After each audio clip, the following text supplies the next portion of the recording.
نحمده ونصلي على رسوله الكريم أما بعد فأعوذ بالله من الشيطان الرجيم بسم الله الرحمن الرحيم وكذلك جعلناكم أمة وسطا لتكونوا شهداء على الناس ويكون الرسول عليكم شهيدا وما جعلنا القبلة التي كنت عليها إلا لنعلم من يتبع الرسول ممن ينقلب على عقبيه وإن كانت لكبيرة إلا على الذين هدى الله وما كان الله ليضيع إيمانكم إن الله بالناس لرؤوف رحيم۔ اور اسی طرح بنایا ہم نے تمہیں امت اعتدال والی تاکہ ہو جاؤ تم لوگوں پر گواہ اور ہو جائیں رسول تمہارے لیے گواہ، اور نہیں بنایا ہم نے اس قبلہ کو جس پر آپ تھے مگر تاکہ ظاہر کر دیں ہم اس شخص کو جو پیروی کرتا ہے رسول کی، اس شخص کے مقابلہ پہ جو پلٹ جاتا ہے اپنی ایڑیوں پر۔ اور تحقیق یہ معاملہ بڑا بھاری ہے مگر ان لوگوں پر جن کو اللہ نے ہدایت دی، اور نہیں اللہ پاک کہ ضائع کر دے تمہارے اعمال کو، بے شک اللہ لوگوں پر بڑا شفیق اور بڑا مہربان ہے۔ صدق اللہ العظیم وصدق رسولہ النبی الکریم ونحن علی ذلک من الشاہدین والشاکرین والحمد للہ رب العالمین۔ اللہم صل علی سیدنا محمد النبی الامی وعلی آلہ واصحابہ وسلم تسلیما بعدد کل ذرۃ الف الف مرہ۔ قابل صد احترام بزرگوں اور بھائیوں، کل کے درس میں بھی اسی آیت کا ترجمہ ہوا تھا لیکن تشریح باقی ہے۔ اللہ تعالیٰ اس آیت میں فرما رہے ہیں، یہ اس رسول اللہ صلی اللہ علیہ وسلم کی امت کے لیے ایک بہت بڑی فضیلت کی بات ہے کہ فرمایا ہم نے تمہیں امت وسط بنایا۔ اب وسط سین کے فتح کے ساتھ پڑھیں تو اس کا معنی ہے وہ امت جس کے امور اور معاملات معتدل ہوں، اعتدال پر مشتمل ہوں، نہ اس میں افراط ہو نہ تفریط ہو۔ امت اسلام کے علاوہ سابقہ دو امتیں، ایک یہود کی امت دوسری نصارہ کی امت، وہ افراط و تفریط کا شکار تھی۔ یہود کے اندر تفریط یہ تھی کہ انہوں نے انبیاء کو اپنے مقام و مرتبہ سے گھٹایا۔ مثلا حضرت عیسیٰ علیہ السلام کے حق میں یہود نے یہ نظریہ قائم کیا کہ معاذ اللہ وہ کسی کی ناجائز اولاد ہیں۔ نبی ماننا تو درکنار، غلط انسان کی طرف ان کی نسبت کی، حالانکہ وہ ایک اللہ تبارک و تعالیٰ کی قدرت کا ایک شاہکار تھے، مظہر تھے کہ اللہ نے انہیں اپنے کمال قدرت سے بغیر والد کے پیدا کیا، لیکن یہود اس بات کو ماننے کے لیے تیار نہیں تھے۔ تو ان کی شان میں انہوں نے انتہائی گھٹیا انداز اختیار کیا، یہ ہے تفریط۔ اور عیسائیوں کی ملت میں افراط ہے۔ افراط کا معنی یہ ہے کہ انہوں نے حضرت عیسیٰ علیہ السلام کی شان کو اتنا بڑھایا کہ جو ان کی عظمت سے بھی ماورا ہے، یعنی ان کو خدا کے درجے تک پہنچا دیا۔ تو ایک قوم میں افراط ہے، دوسرے میں تفریط ہے۔ اب اس کے مد مقابل ملت اسلامیہ، حضور نبی کریم صلی اللہ علیہ وسلم کی امت، یہ اس طرح کی افراط و تفریط کا شکار نہیں ہے، بلکہ انبیاء کا جو مقام و مرتبہ ہے اس کو کامل طریقے پر مانتی ہے۔ امت اسلام اس پر ایمان اور یقین محکم رکھتی ہے۔ اب اللہ فرماتے ہیں ہم نے تمہیں اعتدال والی امت بنایا، معتدل امت۔ آگے اس کی وجہ ذکر فرمائی، لِتَكُونُوا شُهَدَاءَ عَلَى النَّاسِ، تاکہ تم لوگوں پر گواہ ہو جاؤ۔ شہداء شہید کی جمع ہے۔ شہید کا لفظی معنی ہوتا ہے گواہی دینے والا۔ اب امت کے لوگ کس چیز کی گواہی دیں گے؟ حدیث میں آتا ہے حضرت رسالت مآب صلی اللہ علیہ وسلم نے ارشاد فرمایا کہ جب میدان محشر کے اندر ساری انسانیت آدم علیہ السلام کے دور سے لے کر قیامت تک کافر ہوں یا مسلمان ہوں، اہل ایمان ہوں، مرد ہوں، خواتین ہوں، سب اس میدان میں جمع ہوں گے، اور ہر قرآن میں اللہ فرماتے ہیں یوم ندعو کل اناس بامامہم، کہ ہر امت اور قبیلے اور قوم کو اس کے امام، پیشوا اور نبی کے ذریعے سے بلایا جائے گا حساب و کتاب کے لیے۔ اللہ تبارک و تعالیٰ کی عدالت لگی ہوگی، اس دربار عالیہ میں ایک ایک امت کو اس کے نبی کے ساتھ بلایا جائے گا۔ اب مثال کے طور پر مثال میں دیتا ہوں کہ سیدنا نوح علیہ السلام اللہ کے بڑے اولو العزم نبی ہیں، پیغمبر ہیں، ان کو ان کی قوم کے ساتھ بلایا جائے گا۔ اب اللہ تبارک و تعالیٰ باوجود اس کے کہ خود جانتے ہیں حقیقت کا، اللہ تعالیٰ کو پورا کامل طریقے پہ علم ہے، لیکن انسانیت کے سامنے حجت تام کرنے کے لیے اللہ تعالیٰ پوچھیں گے۔ سوال حضرت نوح علیہ السلام سے ہوگا کہ اے نوح، میں نے جو تجھے ہدایت کے احکام دے کر، وحی کے احکام دے کر بھیجا تھا اس قوم کی طرف، آپ نے وہ احکام، ہدایت، وحی اس قوم تک پہنچایا؟ حضرت نوح علیہ السلام جواب میں کہیں گے یا باری تعالی، جی ہاں، آپ نے جو کچھ مجھے احکام بھیجے، وحی بھیجی، میں نے اپنی امت تک پہنچائی۔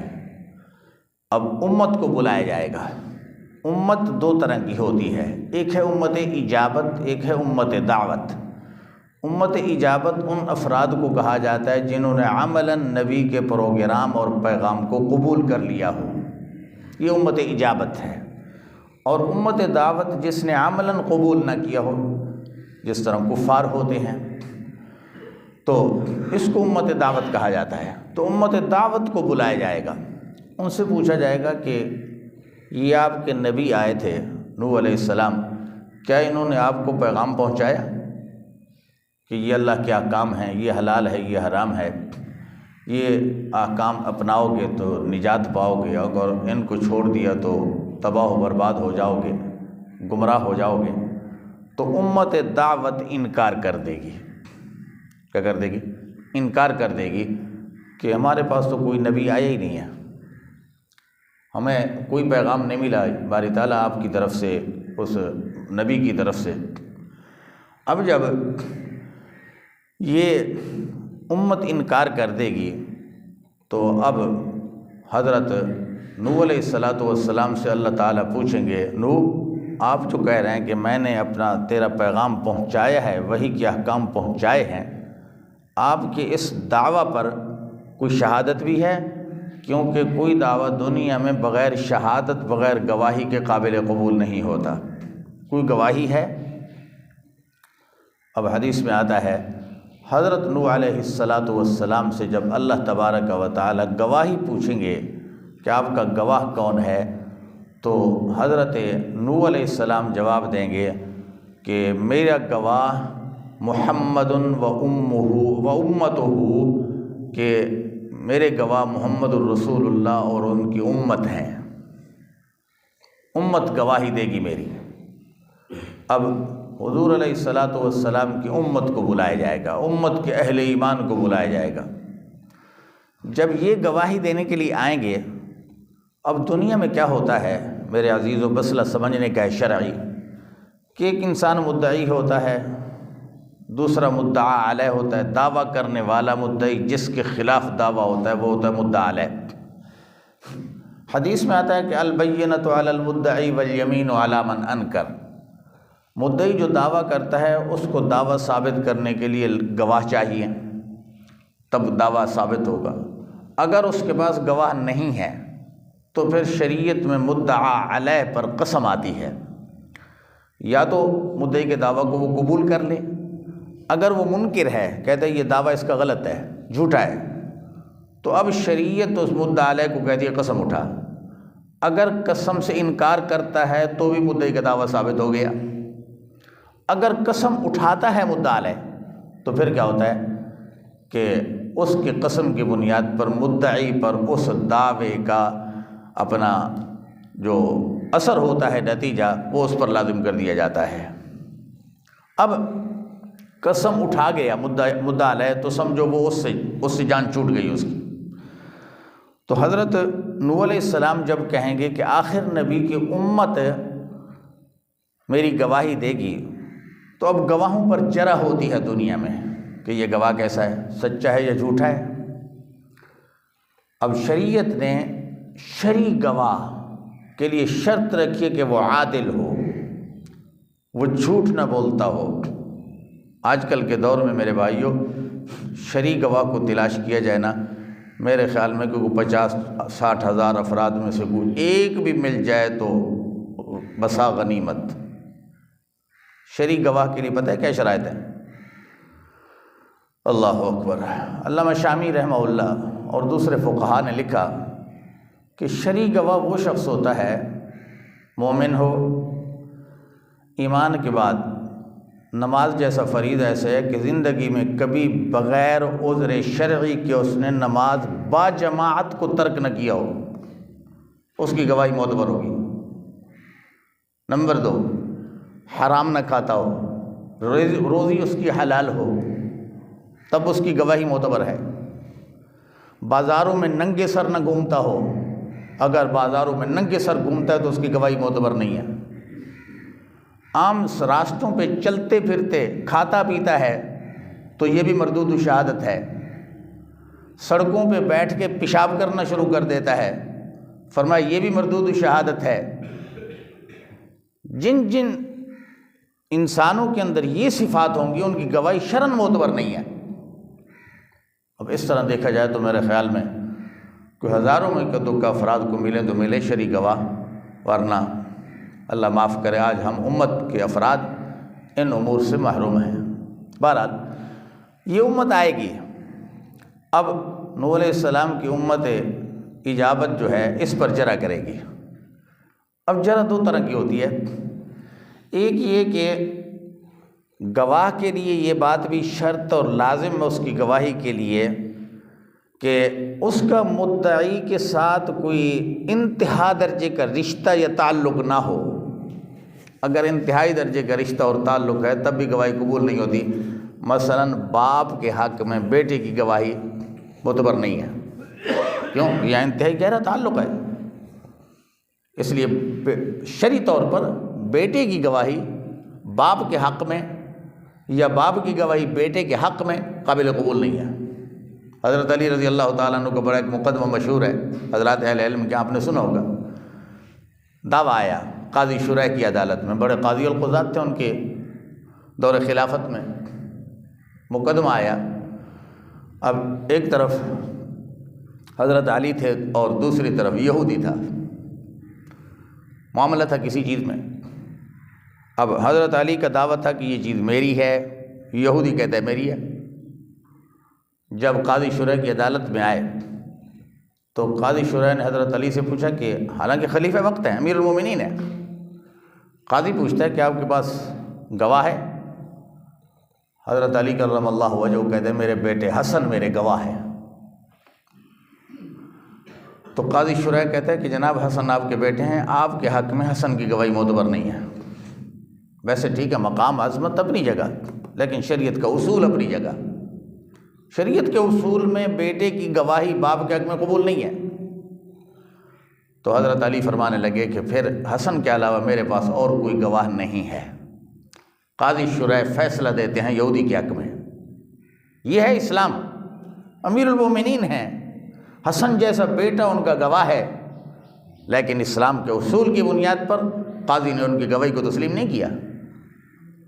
یہودی کے حق میں فیصلہ جب گیا، حضرات مورخین لکھتے ہیں کہ فیصلہ سننے کے بعد وہ یہودی حضرت علی کے قدموں میں گر جاتا ہے اور کلمہ شہادت پڑھ کر اسلام قبول کر لیتا ہے کہ اس جیسا مذہب تو دنیا میں نے دیکھا نہیں ہے کہ امیر المومنین کے خلاف ایک قاضی فیصلہ دیتا ہے، وہ اس کو قبول کرتے ہیں، تسلیم کرتے ہیں۔ تو یہ تو بڑا عظیم عالی شان مذہب ہے۔ تو میرے بھائیوں، اسلام نے یہ ضابطے بتائے ہیں کہ گواہ اس طرح کا ہو کہ اس کا مدعی کے ساتھ کوئی اتنا گہرا تعلق یا رشتہ نہ ہو۔ نمبر 2 کہ اس گواہ کی مدعا علیہ کے خلاف کوئی ذاتی عداوت اور دشمنی بھی نہ ہو۔ اگر جرح کر دے مدعا علیہ جس کے خلاف گواہی دے رہا ہے کہ جناب یہ تو میرا ذاتی دشمن ہے، ذاتیات کی بنیاد پر میرے خلاف گواہی دے رہا ہے، اگر وہ دشمنی ثابت کر دے تو شریعت میں ایسے گواہ کی گواہی بھی معتبر نہیں ہے۔ تو ہر شے کے اصول ہیں شریعت میں۔ اب امت اسلام جب آئے گی حضرت نوح کے حق میں گواہی دینے، تو امت اجابت جو نوح علیہ السلام کی ہوگی وہ کہے گی یہ ہمارے حق میں ہمارے خلاف گواہی کس طرح دے سکتے ہیں، یہ تو ہمارے دور میں تھے ہی نہیں۔ گواہ تو وہ ہوتا ہے جس نے معاملے کو دیکھا ہو، اس کا مشاہدہ کیا ہو۔ یہ تو ہمارے ہزاروں سال، کئی ہزاروں زمانے بعد میں پیدا ہوئے، یہ تو اس وقت تھے ہی نہیں، تو ان کی گواہی کس طرح معتبر ہے؟ اب یہ جرح ہو جائے گی حضور کی اس امت پر۔ حدیث میں آتا ہے کہ جب یہ جرح ہوگی تو اللہ تعالیٰ فرمائیں گے ہاں بھئی امت اسلام کے لوگو تم کس طرح گواہی دے رہے ہو؟ تو جواب میں یہ امت کہے گی یا باری تعالیٰ ہم زمانے کے اعتبار سے تو واقعتاً نہیں تھے، لیکن ہماری طرف آپ نے جو رسول اور نبی بھیجا ہے نا، اس کی طرف جو آپ نے پیغام اور وحی بھیجی قرآن، اس قرآن میں آپ نے خبر دی وَلَقَدْ أَرْسَلْنَا نُوحًا إِلَىٰ قَوْمِهِ فَقَالَ يَا قَوْمِ اعْبُدُوا اللَّهَ مَا لَكُم مِّنْ إِلَٰهٍ غَيْرُهُ۔ ہم نے نبی کی زبان پر اعتماد کر کے، آپ کی بھیجی ہوئی وحی پر اعتماد کر کے ہم گواہی دے رہے ہیں کہ نوح علیہ السلام نے آپ کا پیغام پہنچایا، ہمارا نبی سچا، اس پر آنے والی وحی سچی، آپ کا فرمان سچا۔ ہم ان سچائیوں پر، ان حقیقتوں پر ایمان کامل اور یقین محکم رکھتے ہوئے یہ گواہی دے رہے ہیں۔ اس کے علاوہ ہم زمانے کے اعتبار سے موجود نہیں تھے۔ اب جب امت یہ بات کہے گی، اب جناب نوح علیہ السلام کی امت کی طرف سے جرح ہوئی، تنقید ہوئی، اب دوسرا گواہ آتا ہے جس کو گواہ صفائی کہتے ہیں، صفائی کا گواہ۔ اب اس امت کی صفائی کے گواہ وہ خود حضرت رسول کریم صلی اللہ علیہ وسلم ہوں گے۔ اسی کو قرآن نے اگلے لفظ میں کہا کہ وَيَكُونَ الرَّسُولُ عَلَيْكُمْ شَهِيدًا، اللہ کے رسول صلی اللہ علیہ وسلم خاتم الانبیاء کو بلایا جائے گا اور اللہ تعالیٰ پوچھیں گے کہ ہاں جی آپ نے اپنی امت کو یہ بات بتائی؟ حضور نے فرمایا ہاں میں نے بتائی۔ کس بنیاد پہ بتائی؟ مولا تیری وحی کی بنیاد پہ بتائی، تیرے بتانے کی بنیاد پہ میں نے بتائی۔ اب امت کی گواہی رسول دیں گے اور امت اس نبی برحق حضرت نوح علیہ السلام کے حق میں اور ان کی امت کے خلاف گواہی دے گی، تو یہ گواہی اللہ کیا معتبر ہو جائے گی۔ کیا ہو جائے گی؟ اس اعتبار سے فرمایا ہم نے تمہیں امت وسط بنایا تاکہ تم سابقہ امتوں کے اوپر گواہی دو اور تم پر تمہارے حق میں رسول گواہی دیں۔ جب یہ سارا معاملہ ہوگا تو پھر اس امت کی گواہی معتبر ہو جائے گی۔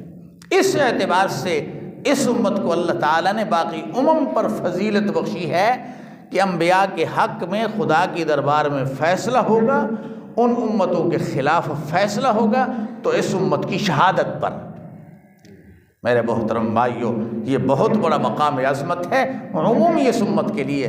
اللہ تعالیٰ سے دعا ہے اللہ ہمیں اس شہادت کا اہل بنائے، اللہ ہمیں اس شہادت کا اہل بنائے تاکہ اس شہادت کی بنیاد پر آخرت میں جو اس امت کو فضیلت ملنے والی ہے، جب اہلیت ہوگی تو اس کے جو نتائج اور ثمرات ہوں گے وہ بھی ہمیں حاصل ہوں گے۔ اگر ہم اس کی اہلیت ہمارے اندر نہیں ہوگی تو پھر یقیناً ان ثمرات اور نتائج سے بھی ہم محروم رہیں گے۔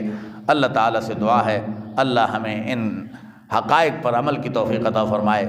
آخر میں ترجمہ کر لیتا ہوں، پھر دیکھ لیں۔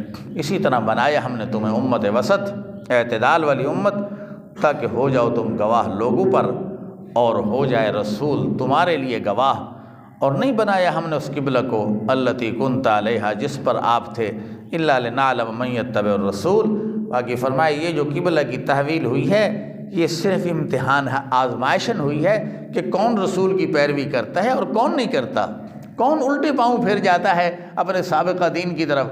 تو اللہ تبارک و تعالیٰ اس طرح آزمائش کرتے ہیں تاکہ ہم جان لیں کون پیروی کرتا ہے رسول کی اس شخص کے مقابلے میں جو پلٹ جاتا ہے اپنی ایڑیوں کے اوپر۔ اور تحقیق یہ قبلہ کا پھرنا البتہ بہت بھاری ہے، مگر ان لوگوں پر جن کو اللہ نے ہدایت دی ان کے لیے کچھ نہیں ہے۔ وہ یقین رکھتے ہیں کہ اللہ کا نبی جو کچھ کہہ رہا ہے سچ ہے، وہ اللہ کا حکم ہے، ہم پر اللہ کی اطاعت فرض ہے، واجب ہے۔ وما کان اللہ، اور اللہ تعالیٰ نہیں ضائع کرتے تمہارے ایمان کو۔ یہاں ایک بات سمجھ لیں، وہ یہ ہے کہ جب تحویل قبلہ ہوا بیت اللہ کی طرف تو بعض یہود نے یہ اعتراض کیا کہ جناب تمہارے وہ اہل ایمان لوگ جو بیت المقدس کی طرف رخ کر کے نمازیں پڑھ رہے تھے اور اسی حالت میں تحویل قبلہ سے پہلے دنیا سے رخصت ہو گئے، فوت ہو گئے یا شہید ہو گئے مارکوں میں، ان کا کیا حال ہوگا؟ ان کی نمازیں صحیح رہیں گی یا برباد ہو گئیں؟ اللہ تعالیٰ نے جواب دیا کہ اللہ تعالیٰ تمہارے اعمال کو ضائع نہیں کرتے۔ کیوں؟ کہ ان کا بیت المقدس کی طرف نماز پڑھنا رخ کر کے اپنے طور پر تھوڑا ہی تھا، وہ بھی تو اللہ کے حکم کی پیروی کر رہے تھے، اس وقت اللہ کا حکم یہی تھا۔ اب جب دوسری طرف قبلہ تبدیل ہوا ہے تو اب جو لوگ ہوں گے وہ اسی کی پیروی کریں گے، تو جو اس طرف نماز پڑھتے پڑھتے فوت ہو گئے وہ بھی اللہ کے مطیع اور فرمانبردار تھے، اور اب جو بیت اللہ کی طرف رخ کر کے نماز پڑھیں گے وہ بھی اللہ کے مطیع اور فرمانبردار ہوں گے۔ جب اللہ کے مطیع اور فرمانبردار ہیں دونوں، تو پھر اعمال ضائع کیوں ہوں گے؟ اللہ کے ان کے اعمال بھی قبول ہوں گے۔ نہیں اللہ پاک کے ضائع کر دے تمہارے اعمال کو، بے شک اللہ لوگوں کے ساتھ بہت شفقت فرمانے والے بڑے مہربان ہیں۔ آخر دعوانا الحمدللہ رب العالمین۔